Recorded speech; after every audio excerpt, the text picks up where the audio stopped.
معنی مطلب بھی ہم کو بتائے. ڈانڈا والے صرف قرآن کی تلاوت بھی آپ سے دور ہے اور قرآن کی میننگ بھی آپ سے. تو آپ سے میری گزارش ہے کہ کم سے کم اتنی صورتوں کے ترجمے تو آپ سمجھ لیں جتنوں کو آپ نماز میں پڑھتے ہیں. اتنے عربی لفظوں کے معنی تو آپ جان لیں جتنے عربی الفاظ کا استعمال آپ کی نماز میں ہوتے ہیں. کچھ بھائی تو بہت خوش ہو رہے ہوں گے، کیا ہے میں نماز ہی نہیں پڑھتا، مجھ کو کیا ضرورت ہے. کچھ لوگ خوش ہو رہے ہوں گے کہ میں تو پڑھتا ہی نہیں، اور پڑھتے ہیں. تو ہمارے حضرت جان علامہ زما صاحب سمجھے حاجی صاحب جانے سمجھنا میں تو پڑھتا ہی نہیں، مجھ کو کیا ٹینشن. اللہ اکبر. نماز نہیں پڑھتے آپ کو ٹینشن نہیں ہے. محبت رسول اور عشق رسول میں جلسہ کر رہے ہیں ہم. آج اگر اس جلسے میں آتے وقت التفات دن میں اتفاق سے ایک دوست ملتا، میرا نہیں ناظم صاحب کا، عبد الخبیر کہاں جا رہے ہیں؟ ٹانڈا. کیا کرنے؟ پروگرام ہے. اچھا وہی پروگرام. ہاں کا یہ گلاب کا پھول لے جائیے ہمارے ناظم صاحب کو ہنسی میں. اب گلاب کے پھول کو تر و تازہ اور سنبھال کر لانا کتنی آسان بات ہے نا آپ کے لیے؟ آسان ہے؟ بہت مشکل. چھوئیں گے تو پنکھوڑیاں گر جائیں گے، بیگ میں رکھیں گے تو دب جائے گا، پھول ہی نہیں رہے گا، گلقند بن جائے. بہت حفاظت کے ساتھ اس کو لانے کی ضرورت ہوتی ہے. اور لے آیا، ناظم اصلاح اجلاس کو دیا، انہوں نے رکھا پیر پہ، ایسے ہی رونا شروع کر دیا. اچھا لگا آپ کو سن کے؟ نہیں اچھا لگا. مجھ کو تو تکلیف ہوگی. وہ اتنی محنت سے لے آیا، اس کو ناک میں لگا کے سنتے، دوست کا نام پوچھتے، ان کا شکریہ ادا کرتے، میرا شکریہ ادا کرتے، اس کی خوشبو لیتے. کچھ نہیں، میرے ہاتھ سے لیا، زمین پہ رکھا اور رگڑنا شروع کر دیا. اور جب یہی خبر التفات تک پہنچنے کے بعد ان کے دوست کو میں بتاؤں گا تو کتنی تکلیف ہوگی، حد درجہ تکلیف. اس لیے محبت کا تحفہ ہے، پیار کا تحفہ ہے، عشق کا تحفہ ہے. مسلمان بھائیوں، نماز اس گلاب کے پھول سے کہیں زیادہ نازک ہے. رسول اللہ نے کس طرح سے ہمارے لیے 5 وقت بنایا ہے وہ اللہ کے رسول ہی جانے. 50 وقت فرض ہو گئی تھی، بار بار آئے، بار بار گئے، گزارشیں کی، رب کی بارگاہ میں عرضیاں لگائی، 5 وقت ہوئی. اور وہ 5 وقت نماز کو اگر بھارت کی سرزمین پر کوئی امتی ناغا کرتا ہے، قضا کرتا ہے، نہیں پڑھتا ہے تو رسول اللہ کو کتنی تکلیف ہوگی، اور نماز فرض کرنے والے خدا کتنا ناراض ہوگا. یاد رکھیے مسلمانوں، نماز اللہ کی طرف سے دیا ہوا عظیم تحفہ ہے، جس تحفہ کو لانے والے مصطفیٰ اور دینے والے خدا ہیں. اگر آپ نماز کو اگر صحیح سے آپ ادا کرتے ہیں، میں چیلنج کے ساتھ کہتا ہوں کسی جگہ پر بھی آپ عزت نہیں ہو سکتے، کسی جگہ پر بھی آپ سرنگو نہیں ہو سکتے. ڈاکٹر اقبال کہتے ہیں یہ وہ سجدہ ہے جسے تو گرا سمجھتا ہے، ہزاروں سجدوں سے دیتا ہے آدمی کو نجات. مسلمانوں، اللہ عز و جل سے حضرت ابراہیم نے دعا کی، ربنا وابعث فیہم رسولا منہم یتلو علیہم آیاتک ویعلمہم الکتاب والحکمہ ویزکیہم. بس آخری بات بتا رہا ہوں، نفس کو پہچاننا بہت مشکل ہوتا ہے. یہ سب گڑبڑی کب ہوتی ہے ہم سے؟ کہ ہم سے نمازیں چھوٹ رہی ہیں، ہم پورے کاموں میں پھنسے ہوئے ہیں، نعوذ باللہ، صد نعوذ باللہ، زناکاری میں مبتلا ہو جاتے ہیں، مگر احساس نہیں ہوتا کہ ہم گناہ کر رہے ہیں. استغفر اللہ من ذلک. زنا جیسی چیز، اللہ اکبر کبیرہ، اللہ بچائے. ان سارے گناہوں کا آپ کو احساس نہیں ہوتا ہے جب آپ کا دل گناہوں سے ڈھکا ہوتا ہے. گناہوں سے ڈھکا ہوتا ہے. جب انسان پیدا ہوتا ہے اس کا دل بالکل سفید کاغذ کی طرح سے ہوتا ہے، سفید کاغذ کی طرح سے. 14-15 سال کی عمر میں بالغ ہوگا، شریعت کے احکام اس پر نافذ ہوئے. اب وہ اگر کوئی گناہ کرتا ہے تو ایک تھپا جیسے قلم سے نقطہ لگاتا رہا، ایک نقطہ وہاں پر بیٹھ جاتا ہے۔ ساتھ میں اگر نیکیاں بھی کر رہا ہے تو ان الحسنات یذہبن السیئات، نیکیوں کے اندر پاور ہوتا ہے کہ وہ نیکیاں برائیوں کو دھو ڈالتی ہیں۔ اگر اس نے کوئی برا کام کر لیا اور ساتھ میں نماز بھی پڑھ رہا، روزہ بھی رکھ رہا، نیکی بھی کر رہا، تو اللہ عز و جل ان نیکیوں کے بدلے میں اس نقطۂ گناہ کو دھو دیتا ہے۔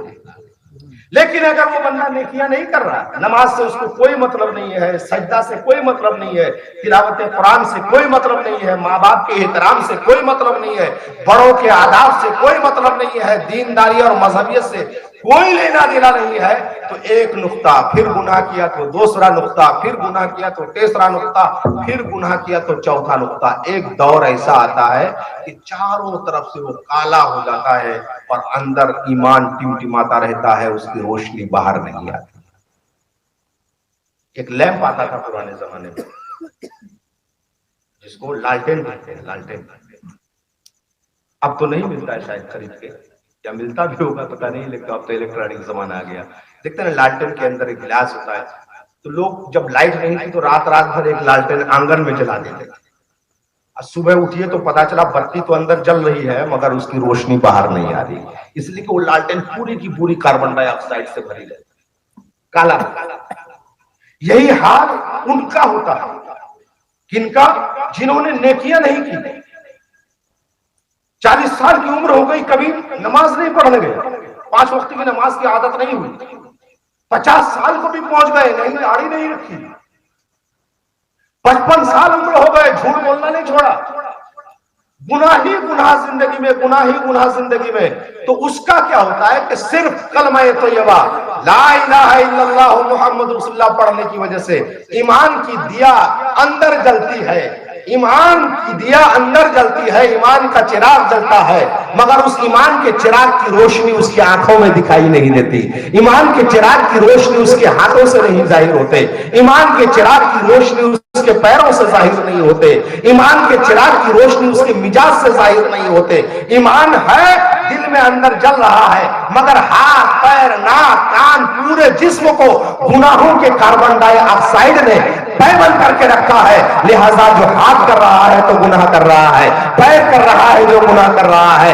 دماغ سوچ رہا ہے تو برائی کی باتوں کو سوچ رہا ہے، دل سوچ رہا ہے تو برائی کی باتوں کو سوچ رہا ہے، آنکھیں دیکھ رہی ہیں تو برائیاں دیکھ رہی ہیں، کان سن رہے ہیں تو برائیاں سن رہے ہیں، ہر طرف سے برائیاں ہی برائیاں ہو رہی ہیں، مگر ایماندار ہونے کے باوجود نیکی کی طرف اس کی رغبت نہیں ہوتی، اس لیے کہ ایمان کی روشنی جب ظاہر ہو تو ہاتھ کام کرے نیکی کا، پیر کام کرے نیکی کا، کان سنے نیکی کی باتیں، آنکھ دیکھے نیکی کی چیزیں۔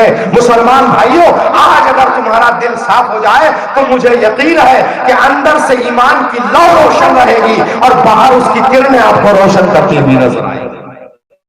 اگر آپ ایسا نہیں کرتے تو آپ کو ضرورت ہے کہ آپ اپنے دل میں لگے ہوئے اس کالک کو صاف کریں، کاربن ڈائی آکسائڈ کو صاف کریں۔ کیسے کریں گے؟ کیا طریقہ ہے؟ بس ایک بات آپ کو بتانا چاہتا ہوں، اگر آپ سے ہو سکے، آخری گفتگو ہے میری، اگر آپ سے ہو سکے دن بھر کام کیجیے، صبح اٹھیے، دن بھر کام کیجیے، جو آپ کو کرنا ہو کر لیجیے، رات کو بستر پر کھانا وانا کھانے کے بعد جب سونے جائیں گے 1 منٹ دے سکتے ہیں، 1 منٹ، صرف 1 منٹ اگر دے سکتے ہیں تو مجھ سے وعدہ مت کیجیے، اپنے آپ سے وعدہ کیجیے، اگر آپ دے سکتے ہیں صرف 1 منٹ، اس 1 منٹ میں آپ غور کیجئے کہ آپ نے دن میں جاگنے کے بعد جتنے کام کیے کتنے اچھے تھے اور کتنے برے تھے۔